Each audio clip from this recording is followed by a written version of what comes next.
Some places are abandoned for a reason. Some places hold secrets that refuse to be forgotten. And some places should never be entered. This story takes us back to 2021, during my time in college. I was pledging for a fraternity, and as part of our tradition, our entire pledge class took a trip to an abandoned asylum a few towns over. It was a rite of passage, one that none of us would ever forget. Daniel was my closest pledge brother that night. A few of us carpooled together and forested in a lot near a forest that bordered the asylum. We waited for everyone to arrive, then made our way down a narrow path. The further we walked, the darker it became. The path eventually cut right, forcing us into a dense patch of woods. I remember regretting my choice of footwear, white Air Force Ones, completely unsuitable for the damp ground beneath us. And then, through the trees, we saw it, a towering, lifeless building that once buzzed with life, now swallowed by darkness. An asylum left to decay, its windows shattered, its halls silent. It stood there like a tombstone, marking the resting place of something long forgotten. A few guys in our group had been here before. They knew the way in. We climbed through a broken window, stepping into what appeared to be a basement level. The floor was wet, sending a chill up my spine, not just from the cold, but from the unsettling feeling that we were not supposed to be there. We moved together, 10 of us, our footsteps echoing through the hollow corridors. Peeling paint, rusted gurneys, and shattered glass painted a picture of a place frozen in time. The deeper we went, the heavier the air felt. Alex, one of the guys who had explored the asylum before, explained that most people never thought to enter from the forest side, which is why this place remained relatively untouched. Unlike other abandoned buildings covered in graffiti and vandalized remains, this one felt preserved, almost like something or someone wanted it that way. As we ventured further, the group naturally split into smaller packs. Daniel and I took a separate corridor, stepping cautiously into what used to be a patient's room. The asylum bed remained, its sheets stained and crumpled. Old medical equipment stood in the corner, rusted and forgotten. And then, we heard it. Footsteps, slow, deliberate, just outside the door. Our heads snapped toward the doorway as a shadow passed. A dark figure, moving silently.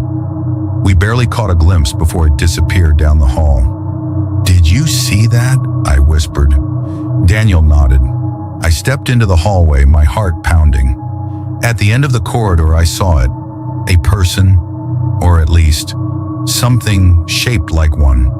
They stood motionless, facing either me or the wall. I couldn't tell. The dim light barely revealed their outline. I called out, "Who's there?" No answer. Then, without a sound, they turned and slipped into the room beside them. "We need to go," I muttered. Daniel didn't argue. We turned back, quickening our pace, eager to reunite with the others. The sound of their voices grew nearer. Relief washed over me, but just as we were about to reach them, a scream, a blood-curdling, bone-chilling scream of a woman, tearing through the silence. It came from behind us, from the corridor we had just left. It was the kind of scream that made your skin crawl, the kind that didn't just sound like fear. It was fear, raw, agonizing, desperate. The voices of our friends had gone silent, or maybe the scream had drowned them out. "Run!" Daniel and I bolted. Panic took over. Our feet pounded against the floors as we ran toward the entrance. The others, sensing our terror, followed without hesitation. Down the stairs, past the empty halls, through the shadows that now seemed to be closing in. One by one, we scrambled through the broken window, each second feeling like an eternity. I was last. As I crawled through, I heard them. Footsteps. Not ours, not human. Heavy, deliberate, thundering down the stairs. I felt something behind me. I didn't dare look back. I hit the ground and ran. Through the woods, through the darkness, my breath ragged, my heart threatening to burst from my chest. When we reached the cars, we gasped for air, adrenaline still surging through our veins. That's when I told them. I saw someone in the corridor, right where the screams came from. Silence. We left without another word, the asylum looming behind us, its secrets still buried within its walls. And that night I swore I'd never step foot in a place like that again. Some places are abandoned for a reason. Some places never let go of their past, and some places never let go of you. It was a quiet, foggy Saturday night. A 14-year-old boy sat on the couch, eyes glazed over at the TV, cartoons playing in the background. Wind howled against the window. His mother was upstairs, lost in her bedtime routine. Everything felt normal until the knock came.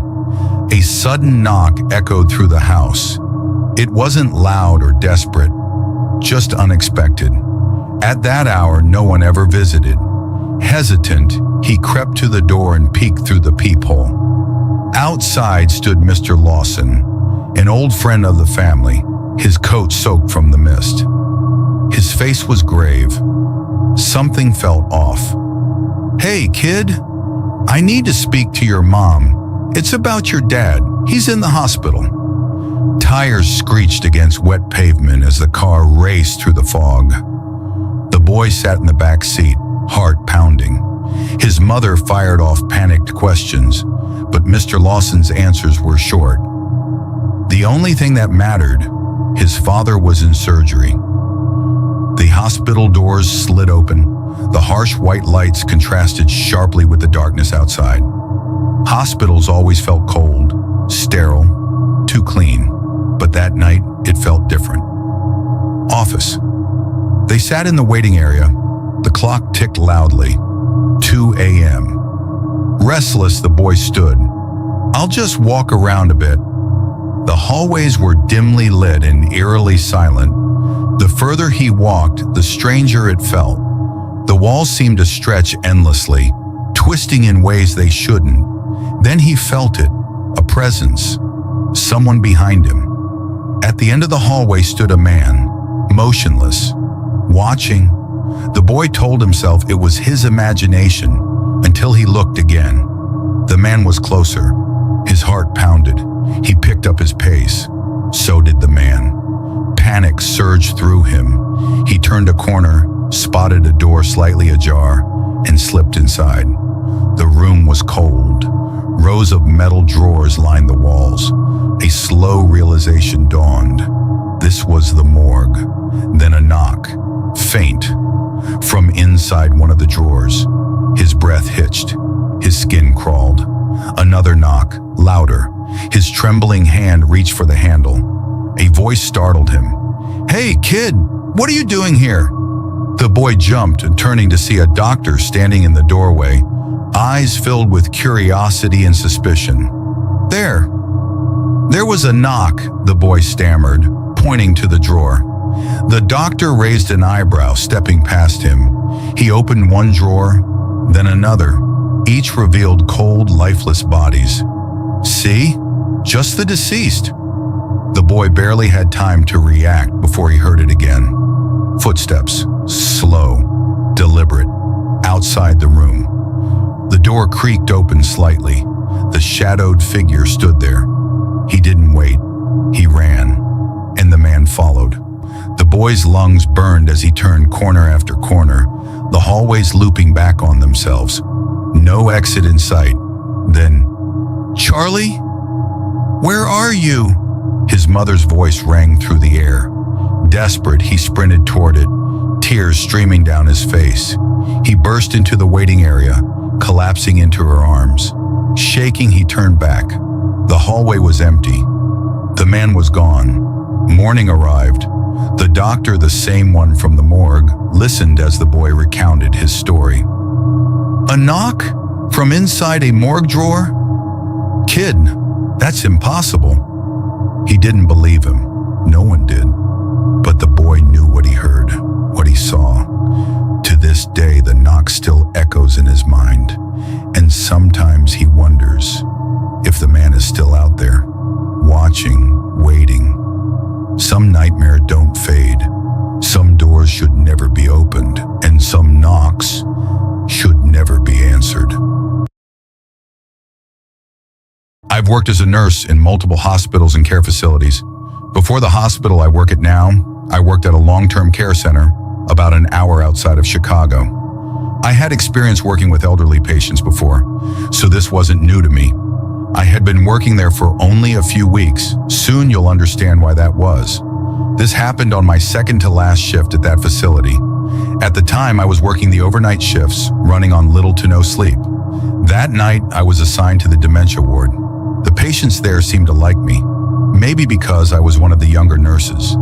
I think in their fading minds, I was a small connection to reality. Most of the patients that night were quiet, but one was different. Her name was Margaret. This was my first night handling her care, and she kept telling me about the voices she heard and the tall man in the corner of her room, dressed in black. The other woman in her room had already asked for the curtain to be shut so Margaret would leave her alone. She was a sweet woman. She smiled at me when I entered but didn't talk much and was very forgetful. Since I started my shift around 10 p.m., most of the patients were asleep by midnight, but not Margaret. Every time she called me into her room, she was shaking. She kept saying the voices were getting louder, that the tall man was standing there, watching her.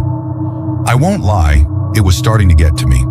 I didn't know what she was seeing, but I could tell that, in her mind, it was real. I tried to calm her down, reassure her, tell her that she wasn't alone. I didn't turn on the TV because I wanted to be courteous of her roommate. Instead, I held Margaret's hands and told her to breathe, to relax. I reminded her that I was just a call away. It seemed to work. The next time I checked in, she was asleep. Once most of the patients were sleeping, the night slowed down. Time moved strangely, like it wasn't passing at all. About an hour later, I was in the supply room, stocking my cart, when I heard something. The room was small. The door was closed. There shouldn't have been any other noises. I turned. Nothing. I went back to my cart. Then, I felt it. A hand, right on my shoulder. I turned my head so fast I nearly lost my balance. But there was nothing. No one. I peeked into the hallway. It was empty, quiet. Trying to ignore the growing unease in my stomach, I went back to my cart. I kept stalking it, moving faster than before. Then as I turned toward the door, I fell backward, my heart slamming into my throat. There was a man, tall, dressed in black. Standing outside the door, watching me, smiling, I screamed, loud enough to wake the whole ward.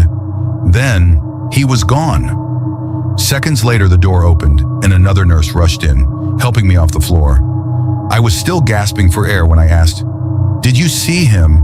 The man in black?" Her expression made my stomach drop. "What man?" "There's no one here." We checked the rooms. We checked the hallways. Nothing. Then Margaret started screaming. When I rushed to her room, she was curled up in bed, shaking. "The voices! He's coming! He's coming!" I felt sick. I asked her, "Margaret, what did he look like?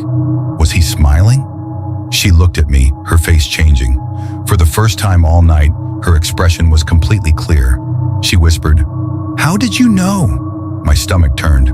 Then she started screaming again. The other nurses came in to calm her down. I was moved to a different ward that night, and by morning I knew I was done. I texted the head nurse that my next shift would be my last. I didn't want to set foot in that place again. I've never hallucinated before. I know exhaustion can play tricks on your mind, but this was something else. I don't know what Margaret was hearing.